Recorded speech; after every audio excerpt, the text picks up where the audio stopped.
안녕하세요. 라이언 책방입니다. 오늘은 말콤 글래디엘이 지은 블링크, The Power of Thinking Without Thinking을 소개해 드리고자 합니다.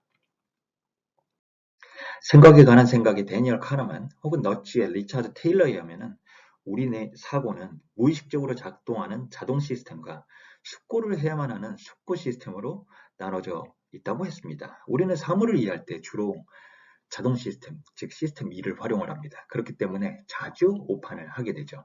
따라서 올바른 의사결정을 하기 위해서는 숙고 시스템을 활용해야 할 필요성이 있습니다. 이번 책 블링크에서는 말콤 글래드웰은 생각에 관한 생각 혹은 너치에서 나온 저자들의 숙고 시스템과 다른 의견을 제시하고 있습니다. 오히려 신속하고 감각적인 의사결정이 좋은 결과를 나타낸다는 것입니다.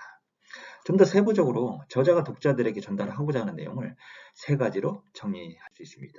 첫 번째는 신속한 의사결정, 두 번째는 의사결정 오류 가능성, 세 번째는 틴 슬라이싱 기능 향상입니다. 이 1, 2, 3번은 책에 나와 있는 어떤 컨텐츠 순서가 아니라요. 제가 나름대로 다시 그 정보를 모아서 재편집한 내용들이라 할 수 있습니다.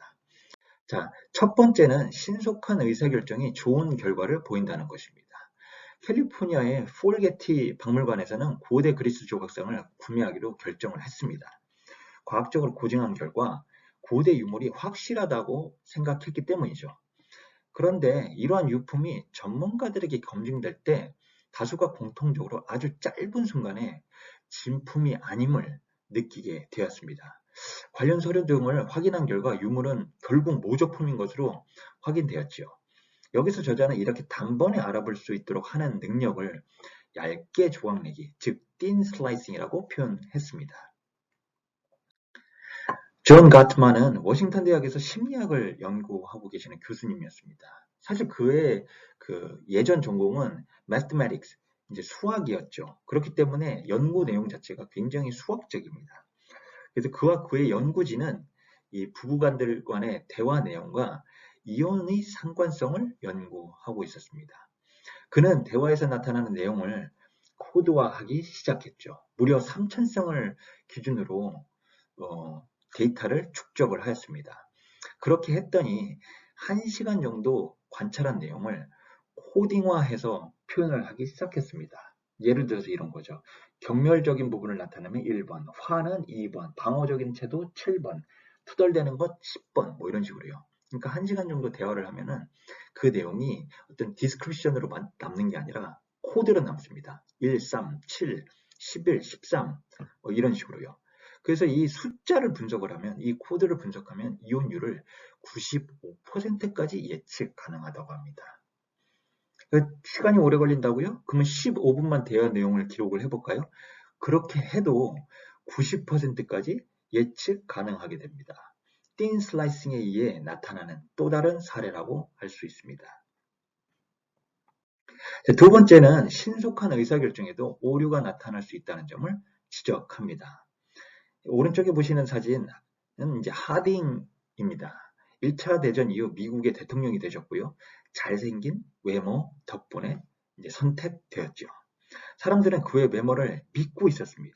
그러나 하딩은 인사, 국방, 치안 등 모든 분야에서 가장 무능한 모습을 보였습니다.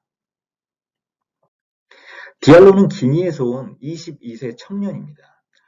치안 구역을 순찰하던 경찰과 어느 날 마주쳤는데요. 경찰들은 디알로에게 말을 걸고 뭔가 숨긴다고 생각하고 있었습니다.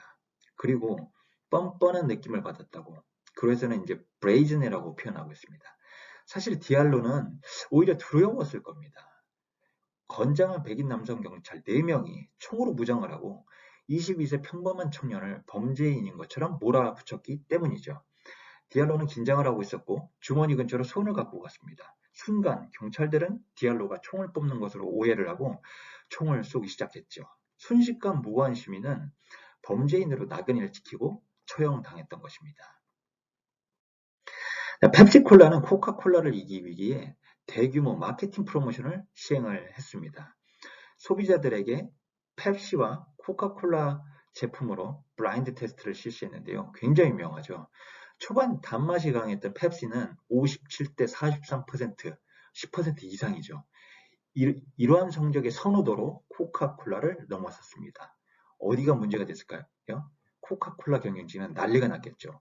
펩시가 우리를 넘어서네? 그래서 코카콜라에서는 이를 계기로 신제품 뉴코크를 만들게 되었죠. 그리고 블라인드 테스트 후 시장에 다시 재진입했습니다. 그런데 시장의 결과는 냉담했죠. 뉴코크는 실패했습니다. 왜 그랬을까요? 사실 블라인드 테스트는 한두 모금 마시고 소비자들이 의사결정을 하는 것이었거든요. 그러나 소비자들은 한두 모금만 마시지 않습니다. 한 캔을 모시면 마시게 되죠. 혹은 한 바트를 모두 마시게 되죠. 이때 소비자 반응은 달랐던 것입니다. 결국 코카콜라는 기존 제품을 시장에 재출시하게 됩니다. 그래서 짧게 의사결정하는 게 오류를 범할 수 있다라는 것을 보여주는 어떤 하딩, 그리고 두 번째 디알로, 그리고 마지막 코카콜라, 펩시콜라의 사례에서 저희가 확인할 수 있었습니다. 그럼 마지막으로 어떻게 이러한 얇게 조각내기 기능, 틴 슬라이싱 기능을 향상시킬 수 있을까? 이런 부분입니다. 그러니까 오류를 방지할 수 있을까라는 부분이죠. 자, 성공적인 의사결정은 즉흥적인 생각과 숙고를 병행해야만 한다는 것입니다. 이 부분은 데니얼 카메라만의 주장과 일맥상통하게 되는 것이죠. 예를 들어 닛산의 딜러상으로 나오는 최고의 영업 및 골룸은 고객의 외모로 그들의 잠재 구매 수요를 예측하지 않습니다. 예를 들어 진흙과 소똥이 묻은 복장을 하는 사람도 얼마든지 차를 자주 바꿀 수 있기 때문입니다. 바꾸어 생각하면 우리는 하딩 효과에 의해 의사결정 실수를 하지 않도록 해야만 하는 것입니다. 골드만은 심장병에서 공통적으로 나타나는 징후를 통계적으로 연구했습니다.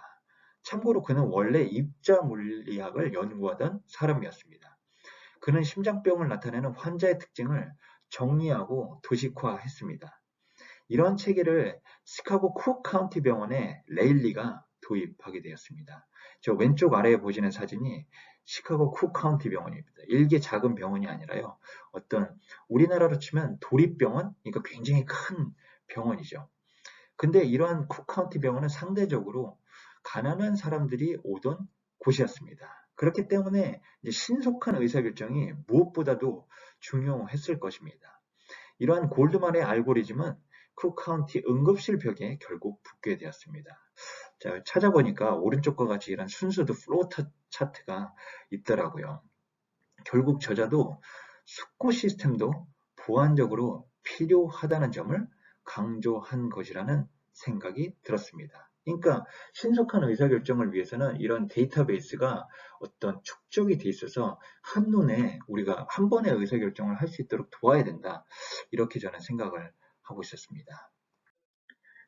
김도식 교수님의 인간, 기계, 빅퀘스천에 의하면 우리는 알고 있는 모든 것은 언어로 표현하기 어렵습니다. 예를 들어 우리가 김연아 선수로부터 코칭을 받는다고 가정해 보겠습니다. 좀 가정을 해볼까요? 우리가 전신성형까지 받았다고 가정을 하겠습니다. 그러면 김연아 선수와 똑같이 신체 조건을 만든다고 그 김연아 선수처럼 훌륭한 피게스팅 기술을 발휘할 수 있을까요? 쉽지 않을 거예요. 우리가 언어로 점수받기 어려운 특정 기술이 있기 때문이죠. 오른쪽에 보시는 사진은 투자 전문가 워렌 버핏입니다. 그의 주식 매매 기술도 마찬가지일 것입니다. 그에게 철저하게 교육을 받는다 하더라도 우리는 주식 부자가 될 수 없습니다. 바로 언어로 표현되지 못하는 직관적인 의사결정이 있기 때문이죠. 김대식 교수는 이러한 부분도 조금씩 딥러닝에 의해 밝혀지고 있다고 주장하고 있습니다. 알파고가 대표적 사례죠. 이번 책 블링크에서 말콤 글래디엘이 주장하는 얇게 조각내기, 틴 슬라이싱 기술도 근데 결국 딥러닝에 의해 밝혀질 수 있는 분야가 되지 않을까요? 자, 같이 읽어볼 만한 책, 넛지, 그리고 생각이 관한 생각, 그리고 김대식의 인간기계 빅퀘스천 추천드리면서 이번 책 블링크 마무리 짓도록 하겠습니다. 감사합니다.